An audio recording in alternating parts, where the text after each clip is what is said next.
Morning, good afternoon, good evening, whenever you're listening to us, and how you're listening to us. Thank you for making the Sports and the World podcast a part of your day. I'm Ladarius. Hope all of you are well and safe out there. And in this episode, I'm sitting and talk to somebody that's a good friend, hopefully a good friend of the show now and in the future. I'm talking to Joe Madden of Joe Madden Sports. And how are you, Joe? I'm doing great today. How are you doing? I'm doing great. We talked a little bit earlier about the weather differential. So Yes, yeah. I'm cold up here in Canada. Let's just say that 57 Celsius or Fahrenheit I worked out it is, which is 14 Celsius. It is not warm at all.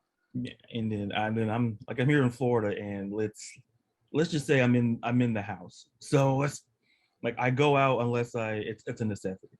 But so thank you so much for coming on today, Joe. And before we dive into all things Florida, tell our listeners and viewers a little bit about yourself. Well, I've started in the sports betting industry maybe 3-4 years ago. I've been betting forever, though. I started off betting with all of my friends, realized I was a lot better than all of my guy friends, and they all wanted my bets. So I actually started that way, and I haven't looked back. I love this industry. I love talking sports, everything about it. Football is absolutely my favorite, though. Yeah, absolutely. And like I said, before we got started with the weather, we were talking about football before we even got started. Yeah, So, we were. and we could have this whole interview could have been missed just by us forgetting to me. So that's how much she likes, and she's very good at it, folks. So check her out, social media at Joe Madden Sports, Twitter and Instagram, and we'll get to a little bit more as we progress on. But like I promised, all things Florida today, and we'll start on the collegiate level, and we're going to talk about the Seminoles who lost their great coach Bobby Bowden over the weekend, and talking about the team, they were 3-6 last year. It was COVID year for everybody, for all sports. 3-6. They went 2-6 in the ACC last year, but I feel, Joe, that there's a little bit of upside. Now I'm not going to say like they're going to win the ACC. I don't want to put Seminole fans like I want to give them that like no. They're plus 3,300 to win that. So that would be pretty impressive if they did. Oh yeah, like I saw the odds and I'm like, if I were laying down something on the Seminoles, but Mm-hmm. but I'm like I don't know, but they're returning 10 of 11 starters on offense, 7 of 11 on defense. So I'll throw it to you, Joe. What are some of your thoughts of FSU going into this season? You know what? When we look at this team, they do have a good offensive side on the ball, but their defense just isn't stepping up. They have added Johnson and Thomas and picked up 3 defensive backs. So I'm looking for improvements on their defense, but I don't know if they're going to have it this year on the defensive side of the ball. And that's going to be what it comes down to if this team can jive defensively. Yeah, and I agree in that regard, because like just a little like last year they lost 5 games by 16 points or more. But yeah, this is the same team that beat a very good UNC team. So it's like you didn't know what team you were getting last year, but they beat a very, very good Mac Brown led UNC team. And then to me, I look at this, and one of the interesting matchups that I see for FSU is that, getting Mackenzie Milton, transfer from UCF, coming in, and I don't know if it's going to be a quarterback battle between redshirt sophomore Jordan Travis, but it's interesting to me because, like you said, offensively, I think they're going to be very good offensively, but it just felt like the defense, they really went to that transfer portal and they really had to go get some guys. Like you said, Johnson, I believe, the transfer from Georgia. Yeah. They really had to go in and get guys, and like in terms of they're bringing back, according to ESPN, like 84% offensive production. So they're not terrible, and that's 25th in the nation. But moving forward, I guess, how do you see FSU? How do you see their season playing out?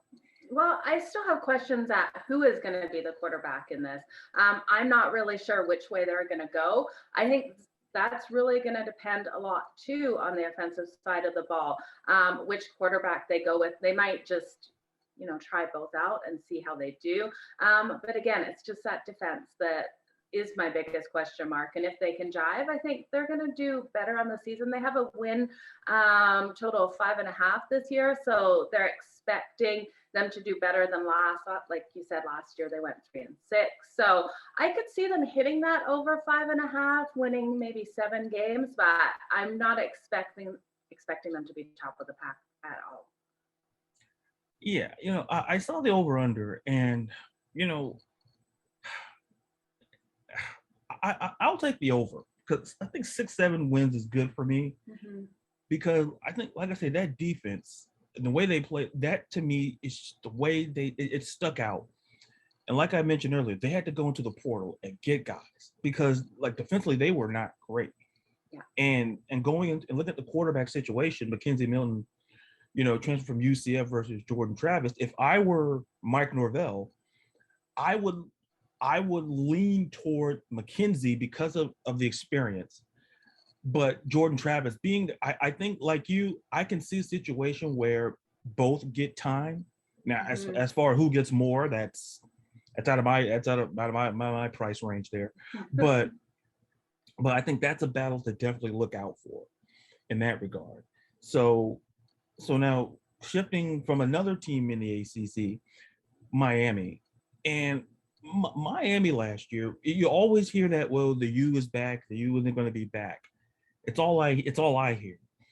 Yeah. But they went 8-3 last year, 7-2 in the ACC. Listen, they were a top 3 team in the ACC last year, and they're bringing back everybody on offense, and on defense, only 2 players are going to be brand new.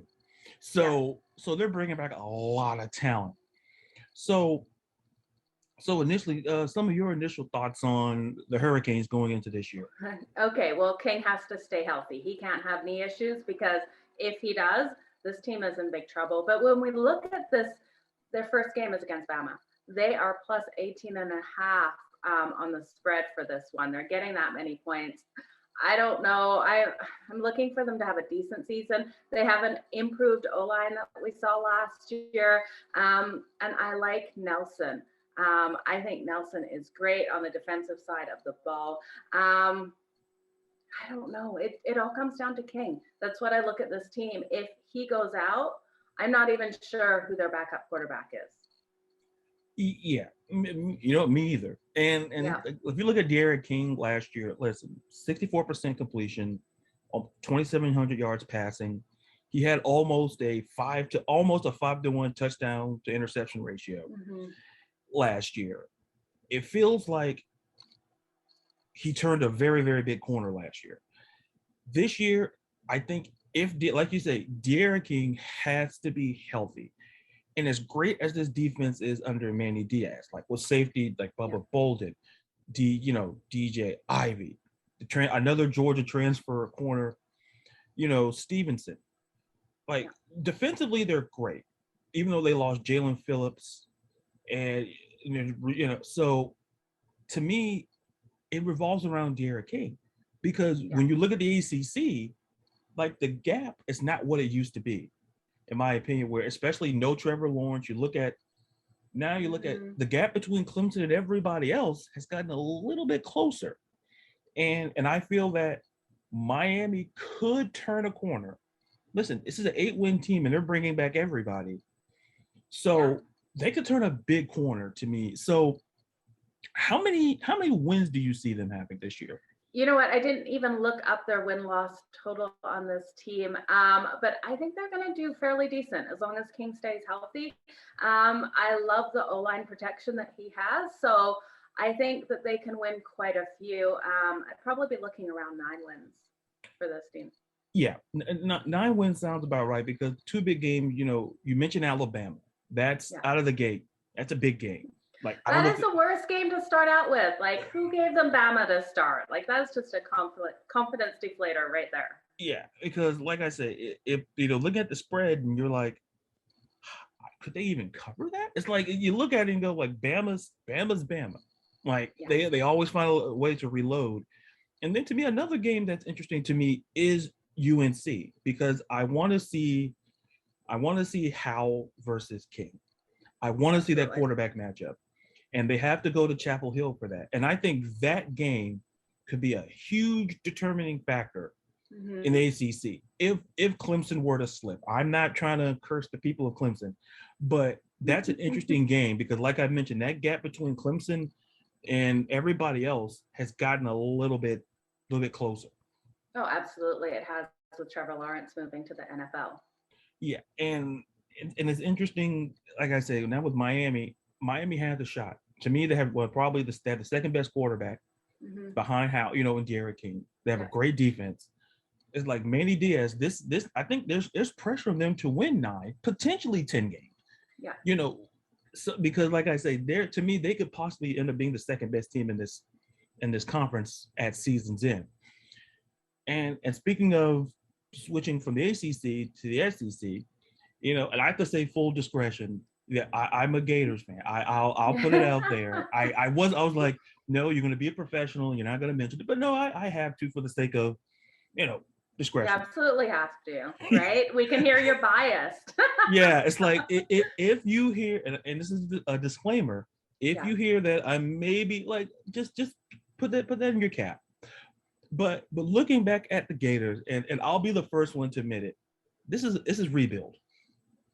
Yeah. Is that it's a reload. Only 5 guys coming back offensively, 4 on defense. The defense was not that great last year either, but they did go 8-4, 8-2. They were the runner-ups to that Alabama game which we won't talk about, but Yeah, don't talk about that Bama game. yeah, oh, trust me, I don't like the highlights. No, I'm good. I'm great.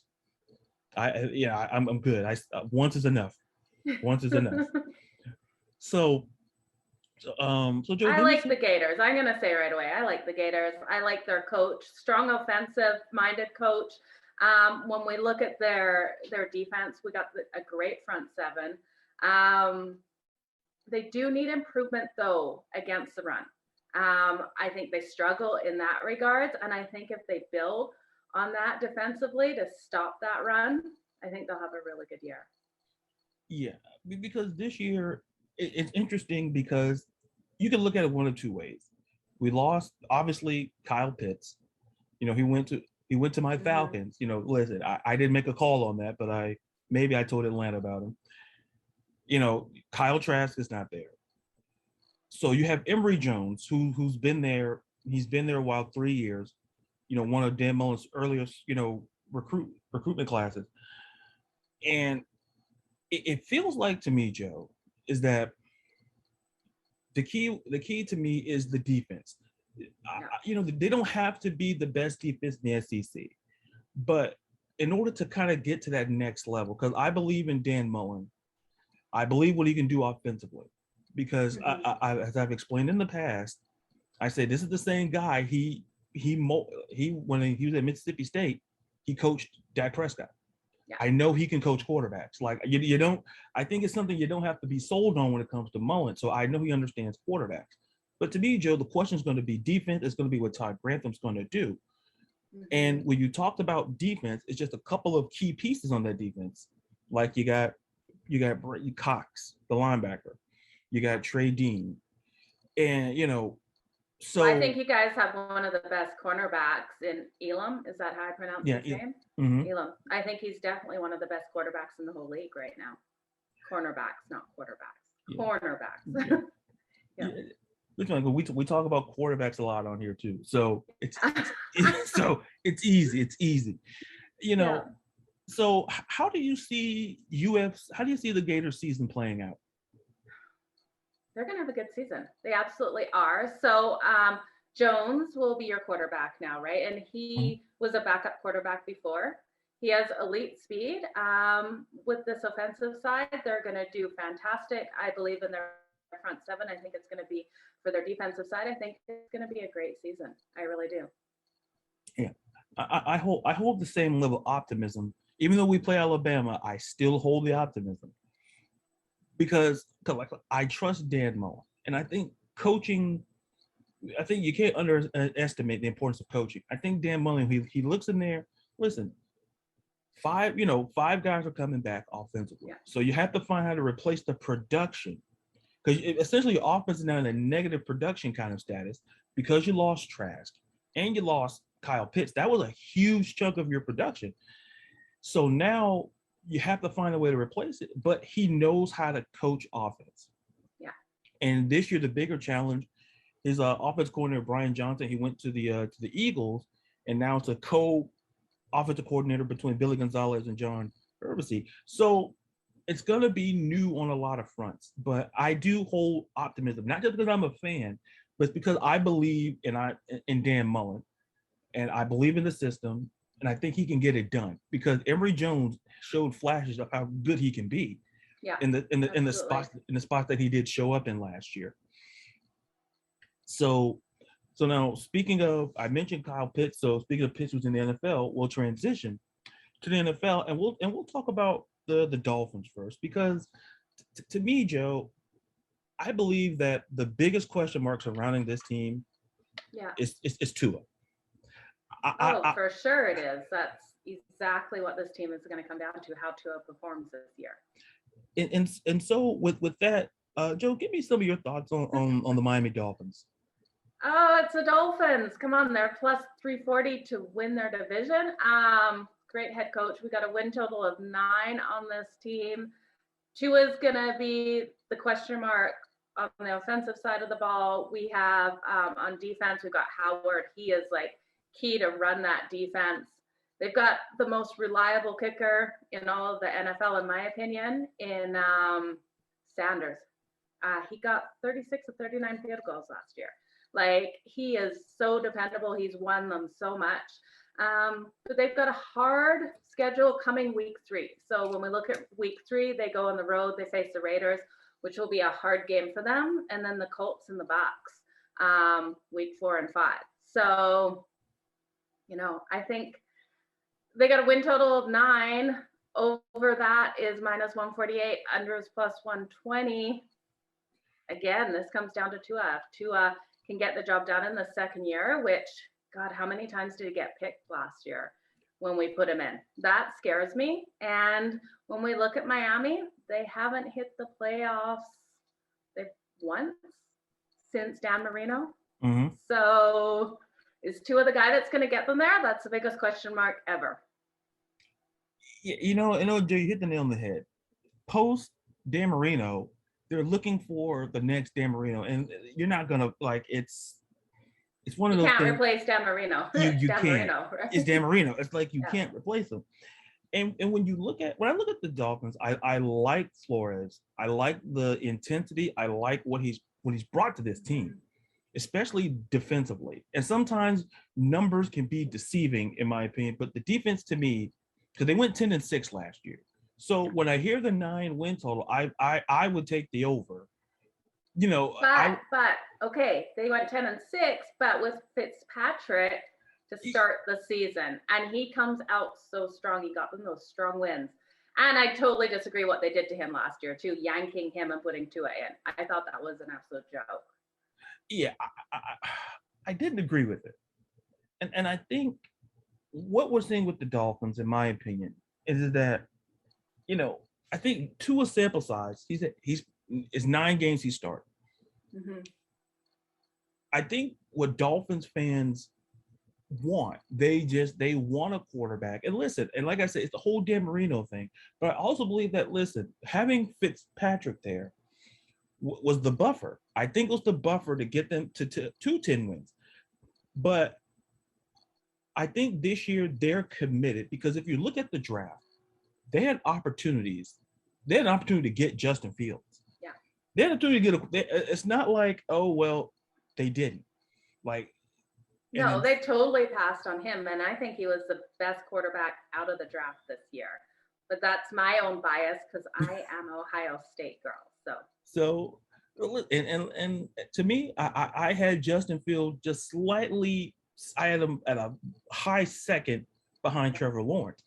To me, Miami, a lot of teams passed on Justin Fields, but Miami is one of those teams where that could have been a possibility.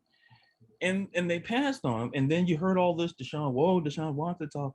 Yeah. To me, it's about giving Tua the chance. And they did that in this draft.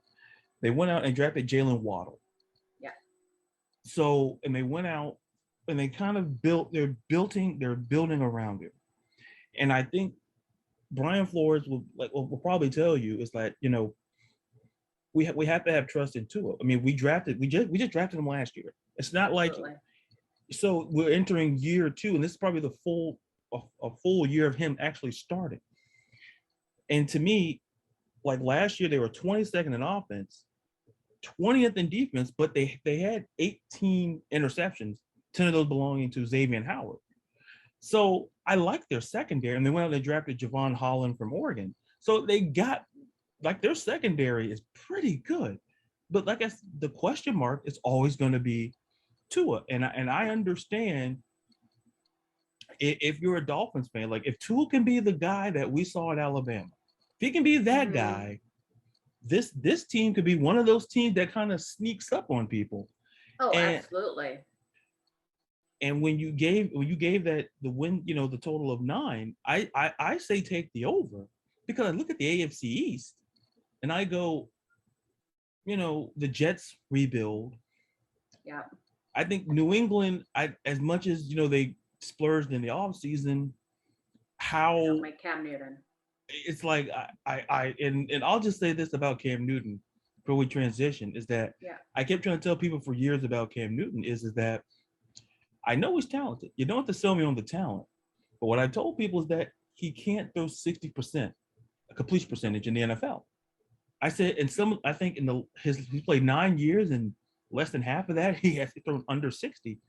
It's like, that's a concern. Absolutely. I lost faith in Cam Newton. I completely did. I'm not looking for a big year for the Patriots either. So I think this division comes down to, the Bills and the Dolphins, right? They're going to be up against each other fighting for the first spot. And I don't know, Josh Allen is so strong. Yeah, because, and when you know Josh Allen getting the big contract, when you look at, they're committed to Josh Allen, and Buffalo is, to me, the Dolphins are still the second best team.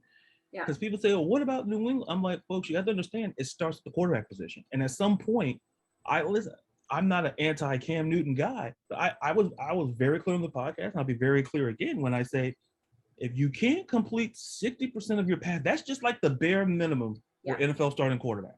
Elite guys, we're talking Rodgers and Brady, and when Breeze was in the league, we're talking 65%.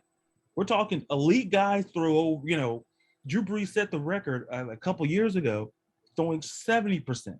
Yeah. Like, you have to be at least 65 to be in that sort of elite.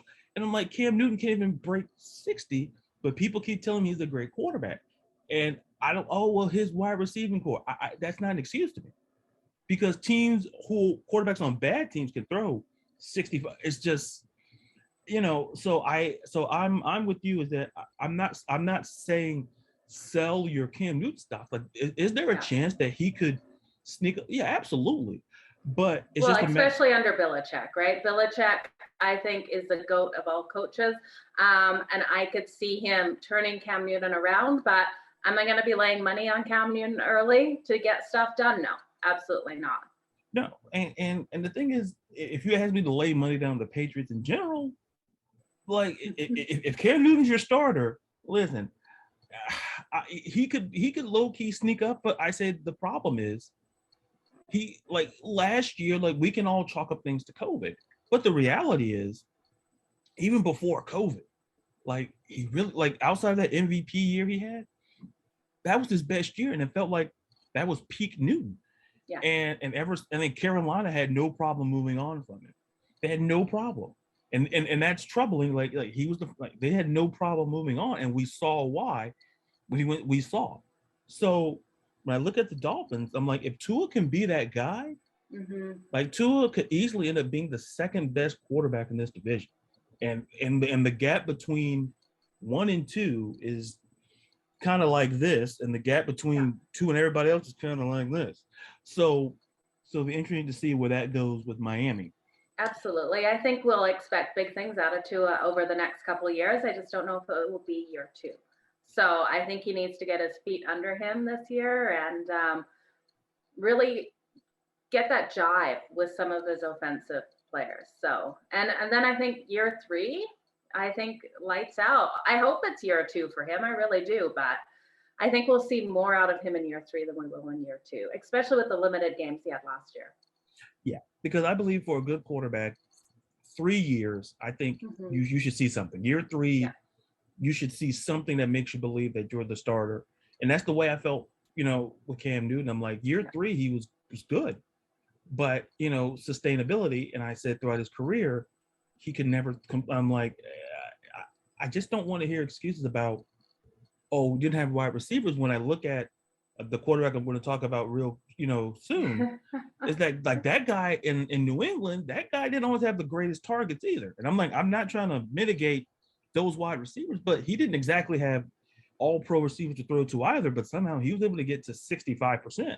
It's not, it's like I said with Cam Newton, it feels like people are hating on Cam Newton. Like, no, it's just like listen, high school, college, pros, 60%, you should be there. Like, if you're hovering, if people are saying you're hovering around there, that's a problem.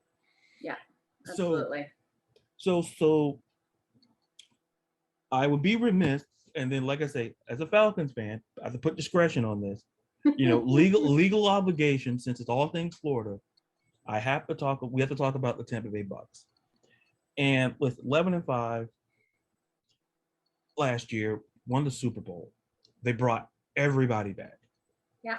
It feels like a reunion tour where it's like NSYNC back to everybody's coming back. So it should be good. And this was to me, Joe, this was a top 10 offense and defense last year. Yeah. But so absolutely. They had a shaky start last year, though. We look at them when they came out of the gates. They didn't even win their division.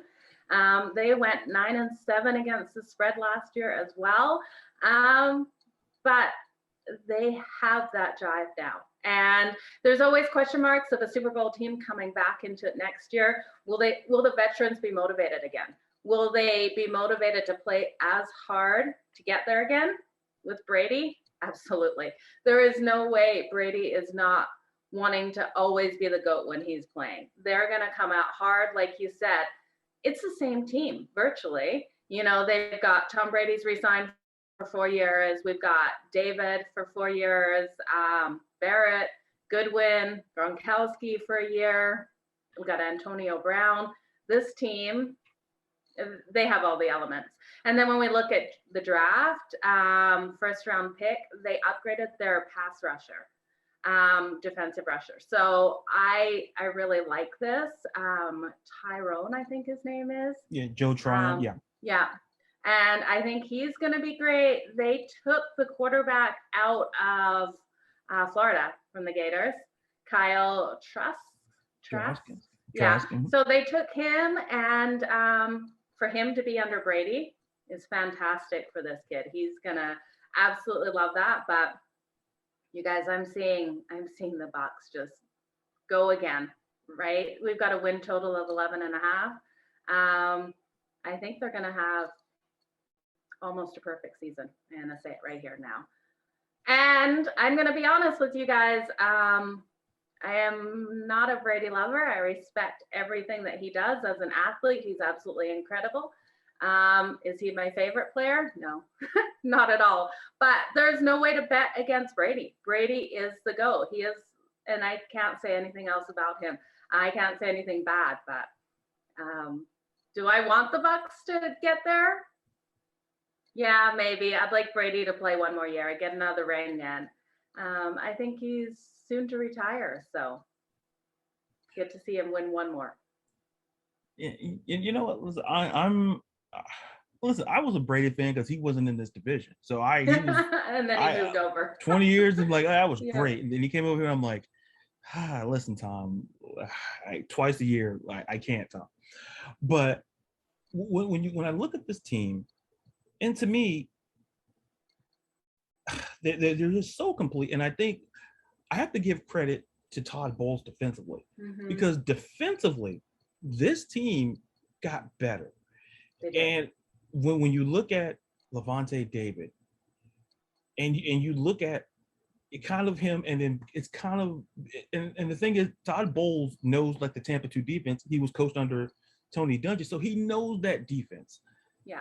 And you can tell with that defense, it's just so strong. And then you saw in the Super Bowl, Pat Mahomes just, we can chalk it up to, oh, he was injured. No, even a healthy Pat Mahomes would have still played the same way. Absolutely. Because the game plan of Tampa was pure and simple. We just get to Pat Mahomes, and you saw anybody and everybody getting in that backfield. And when I look at, you know, that the high win total, you said it was 11 games? You said it was? 11 and a half. 11 and a half. Jeez. And it's like, and you're like, to me, I'm always a guy when a number's that high. It pains me to say it, but I saw their schedule. Look, and those Falcons games, I saw them, you know, but I saw everything else, and I said, I don't think it's impossible that they could possibly win maybe 14 games. You know, they may rest some guys at the end if they want to, but like when they brought everybody back, and you can't find a single flaw. There's no weaknesses. There really isn't. Their secondary just blossomed last year. Their secondary started off weaker, but they came out. They made some like incredible game-changing plays. Like it was against the Saints, I believe. There was one interception that just the secondary made that just solidified that win of that game.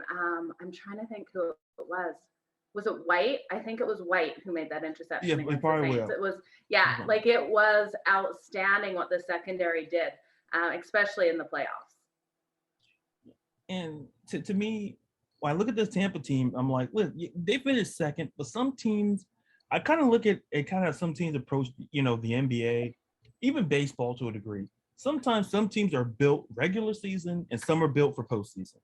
Yeah. It felt like as long as you get to the playoffs, no matter what seed, as long as you get in the dance, you have a shot. And I felt like Tampa, like, started off really shaky. Like, oh, Tom Brady showing his age. And all of a sudden, Tom Brady, he got better. And then that defense got better.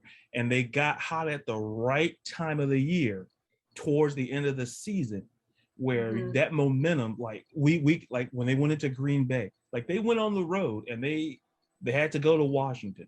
They had to win on the road, and they got hot at the right time. And to me, I guess you answered the question, but I'll ask it again.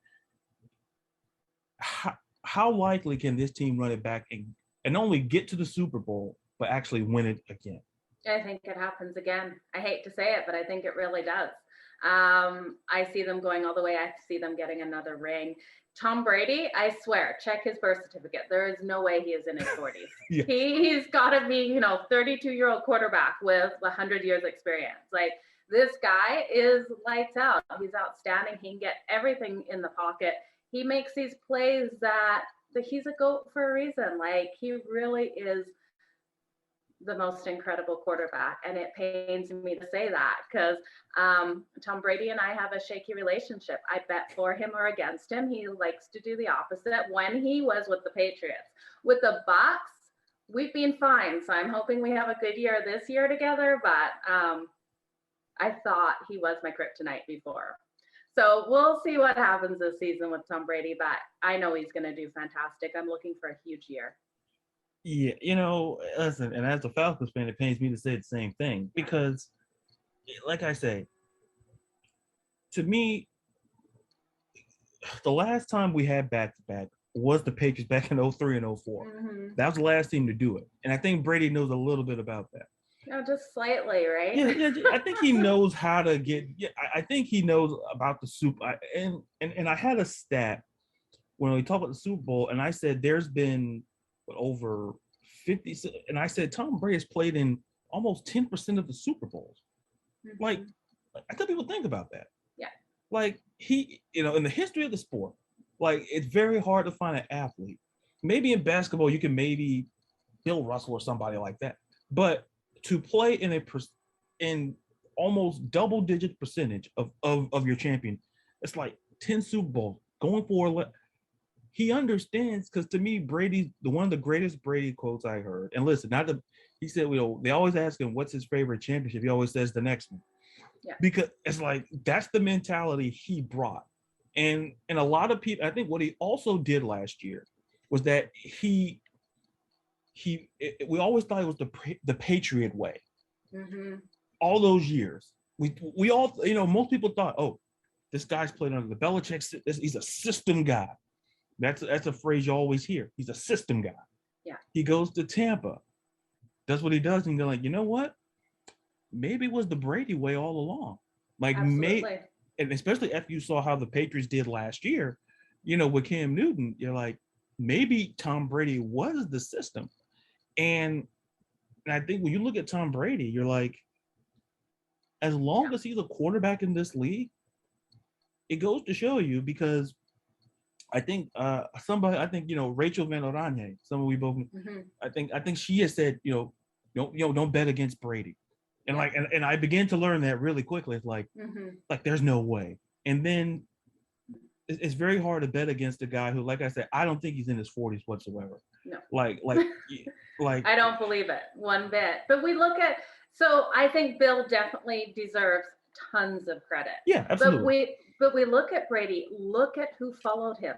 Look at these guys. He builds a team that just wants to play with him.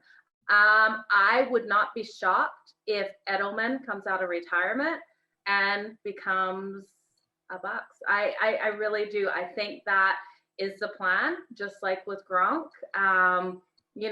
We had people saying they saw these two throwing balls during the season. I actually believed that Gronk was going to come back for the playoffs for the Patriots in that final year. And then as soon as Brady was announced that he was going to Tampa, I was like, Gronk is going there. So I'm not going to be shocked if I see Edelman out on the field as well. But hats off to Brady. He builds an army of people that want to play with him. They want to be under him. So it's fantastic. I really hope he has a good season. Yeah. Before we wrap up, I do too. And I'll say this. When I look at Tom Brady's career, I think it's the ultimate story of he still remembers, like there's a documentary called The Brady Six. It was about all six of the quarterbacks he remembered who was taken ahead of him. He remembered Chad Pennington. He remembered Spiro Wynn. He remembered these guys. And I'm like, I said, it's stuff. He always, all the championships, he still plays with that chip on his shoulder. Yeah. And absolutely. he's the most accomplished, like there's no argument. He's the most accomplished player in the history of the NFL. And you could argue, outside of sports, you can make that same argument. Because you got to look at Brady's two separate careers. Like he has two separate resumes. He has the New England resume. He's got the Tampa resume. Yeah. He can get in the Hall of Fame in either one of those. Either one. And it's like he always plays with the chip on his shoulder. And he always still wants to be the best. And like you mentioned, I would not be shocked if Julian Edelman, he's retired now. So I love the air quotes for everyone on the radio. Yeah. Air quotes is so true. Yeah, right? It's like retired. It's like, I heard Gronk was retired too. Yeah. And then he made a phone call and like all of a sudden, like I say, the gang's back together. And then you look at the fact that it to me, it's kind of like a situation where you'll take a pay cut to win a championship. Listen, absolutely. Antonio Brown, like some of the things he did on field, I don't necessarily agree with. I think it was all a scheme too to just get him where they wanted him. Oh yeah. I think he's a very smart individual, and I think all the drama was just for drama. I don't think it was. I think it was all storyline and made up. That's just my opinion. I don't think Antonio Brown's an idiot. So. Yeah, like I say, like all the stuff, like people may not agree with the tactics, but I'm sitting there and I thought about it. This man was able to leave a great franchise in Pittsburgh. Yeah. He ends up in Oakland. Didn't work out. He ends up in New England. He got himself out of there easily. He's smart, you guys. He's a genius. It's like people say, "Oh well," I'm like, folks, this man pulled like a heist. He think about it. He He played for arguably two of the greatest franchises, in the history of the sport, Yeah. in Pittsburgh and New England. And you're like, oh, he'll never get a chance. I was like, oh, I'll be one of the. I'll admit, I was one of those guys that there's no way. And then he goes to Tampa, and I go, I see what you did, AB. I see what you did. Yeah, he knew exactly where he wanted to be. He wanted to be with Tom, and that was the whole goal, right? And that's what I mean about Tom. He builds his army. Everyone wants to be with him. Yeah, it's kind of like, before we wrap up, it's kind of like I say with LeBron. Like, people may not like LeBron, but LeBron gets these guys like, oh, it's kind of like the team's old. It's very veteran-like. But I'm like, here's what LeBron does. LeBron does similar to Brady. You want to win a championship, LeBron, you go to him. You'll take that 1 year deal. You'll take that less money because your odds of winning a championship are better when you have a LeBron. In the NFL, you were Brady. You're going to at least at the minimum get to a Super Bowl. He's proven that. Well, absolutely. He doesn't crumble under pressure. He knows he's actually better when we watch him. The harder the game, the more pressure that's on him, the more he stands out. Absolutely. And like I say, if you ask me today, I think them getting back and looking at the path of the NFC, I'm not going to say it's an easier path. I don't want to mitigate any other team in the NFC, but it just feels like they could get there. They could get there because everybody's back, and the only thing stopping them is themselves. That's it. It's like you mentioned earlier. It's like the veterans. Are they committed? But when you have number 12, they'll be ready. And then they'll be committed. Absolutely. There's no way they're going to come in and be like, yeah, so we won Super Bowl last year. Let's play soft. There's no way. That is not happening. They're even just to win the South, NFC South, they're minus 175. So the books know it. Everyone knows it. They're going against the Saints, who have questions at quarterback. Winston, who knows how he's going to be. And then we got the Panthers and the Falcons. And I'm sorry, your Falcons, I think, have a better chance than the Saints and the Panthers. So you guys, I see you guys wild card for sure. But, the Panthers, we have Sam Darnold from the Jets. It's going to be a huge question mark. I know you start to laugh. I think I believe in Sam Darnold, I think, more than the general public. I think what the media did to him on the seeing ghosts and everything never would have happened to any other quarterback in the league. So I'm hoping he has a better season with the Panthers. You bring up Sam Darnold, and I was chuckling because I was thinking about the whole ghost thing. I'll say this. I like how we swerved to here. I love this conversation here. Because here's the thing. It's important, two things. A, this was the New York media. This is New York. One of the biggest. Now, if he would see Ghost and say, Denver, we probably wouldn't be having the conversation. Yeah. I feel that Sam Darnold, and I believe him. To me, I was one of those guys who said, coming out, I said, listen, I thought he was better than Baker. I really did, because of USC. And I saw what he did at USC and some things there. But when I saw with the Jets, I think Adam Gase just can't coach. I'll say it. He can be listening, and I'll tell him to his face, sir, you can't coach. Ryan Tannehill. You had Ryan Tannehill, and that guy left Miami. He went to Tennessee. He went to Mike Vrabel, defensive-minded guy, and he got better. Gase. That's and then you have Sam Darnold, and he messes it up. So I hope that Sam Darnold does go to Carolina, because like I said, Carolina, one of the teams who passed on a quarterback. Yeah. I think they're committed, and they traded Teddy Bridgewater as well. So I think they're committed to Sam Darnold. Because I laugh when I think about Sam Darnold, and I go, it's funny to me how people feel. Listen, he saw ghosts. Yes, sure. Yeah, if y'all saw the movie Casper, we all saw ghosts. So we all saw ghosts. It's just like if you saw the movie Ghost, He was playing Tom Brady in that game, right? So he's out there This kid, it wasn't fair. It wasn't at all. Like he was frazzled. And he couldn't get anything done in that game. And for them to air that and make just a public joke of him was not fair.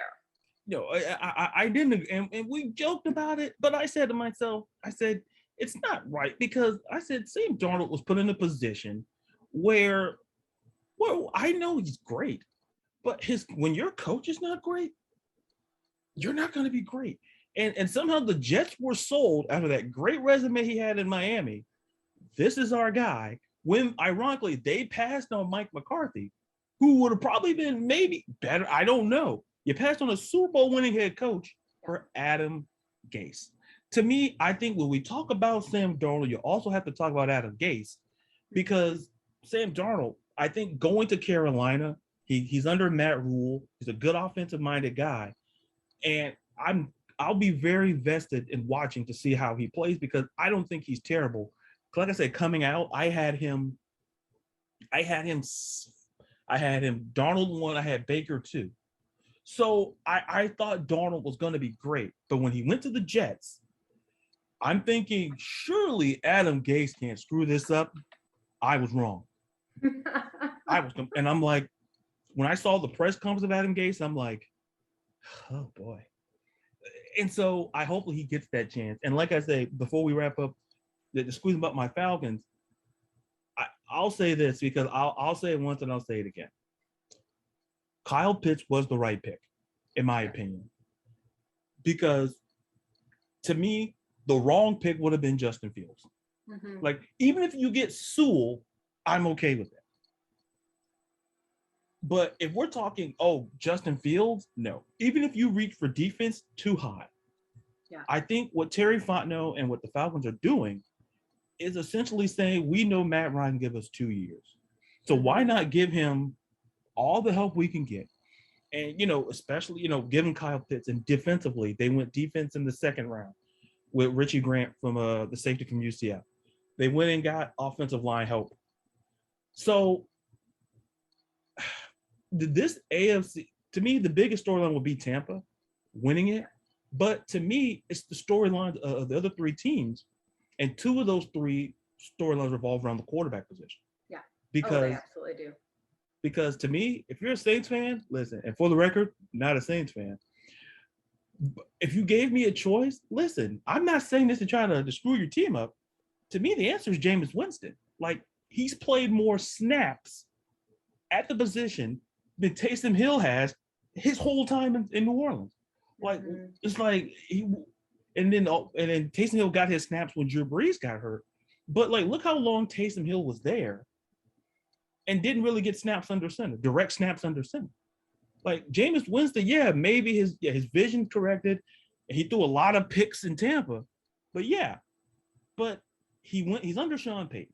And what we talked about earlier with Dan Mullen, certain guys I know can coach quarterbacks. Sean Payton knows quarterbacks. I mean, he took Drew Brees, a guy that we all thought was done. We thought. I loved Brees. I've always loved Brees. Full disclosure right there. Yeah. And when you look at Drew Brees, you're like, Drew Brees and Sean Payton, all they did was turn around that Saints franchise. Like, if you want to pick a duo, like the last 20 years of head coach quarterback, like Sean Payton and Drew Brees are in my top 10. I could argue top 5, because they turned around not just a team, they turned around that city. That city and football was not like when LSU was your biggest, and it's college, like no one believed in the Saints. They called them the Aints. Now all of a sudden they start winning the Super Bowl and championships. Oh, now let's put that S back on it. Now they're Saints again. And to me, it's a remarkable and it's a great story. But if you ask me today, folks, start Jameis Winston. Like, Taysom Hill is a great guy, but Jameis knows, Jameis played quarterback, and I think he understands. I'm not trying to jinx and say, oh yeah, that Falcons fan is trying to say, no, it's not one of those. I'm trying to jinx your team. I'm just trying to help you guys out. That's all I do. It's like, if you ask me the quarterback choice, go with Jameis. And see, I'm on the fence with that. I don't know which way I think they should go, to be honest with you. Yeah, to me, it's still a debatable question because you Mhm. do have the Hill camp and you have the Winston camp. I go with the Winston camp because I feel that with Taysom Hill, as I know how talented he is, but being a full-time quarterback, does that take away from what the Saints do offensively schematically? Where you can put Taysom in a slot position. That's You can true. move him around the field. So put Jameis in there. You'll get him, Mhm. and you got your quarterback, and you can still use Taysom as a gadget guy. And I know they paid Taysom a lot of money. I get it. But hey, if you want to go that route, hey, that's great. But my thing is that I'm looking at what Taysom Hill can do for you on the field offensively beyond the quarterback position. So once again, Saints fans, I'm not trying to jinx your team. I'm just, I'm helping you, and probably I'm gonna hear from Falcons Nation after I get off of here. Like, did you just actually help the Saints? Like, yeah, well, maybe. As I run away from the pitchforks. Absolutely. But before we wrap up, Joe, where can we find you and all your amazing work on social media? Yeah, so I'm on Twitter, Facebook, Instagram, TikTok, all of the above at Joe Madden Sports. And folks, let me tell you, I've been following her for a while. She knows her stuff. And like I said, when she mentioned earlier that she knows more than the guys, listen, I know a lot of guys who think they know how to bet. But when you look at Joe Madden, you look at her stuff, it's gold. So you heard that. So that to me, that's me helping you. Like even Saints fans, I'm helping everybody. I'm helping everybody because, like I say, check out her work. It's absolutely amazing.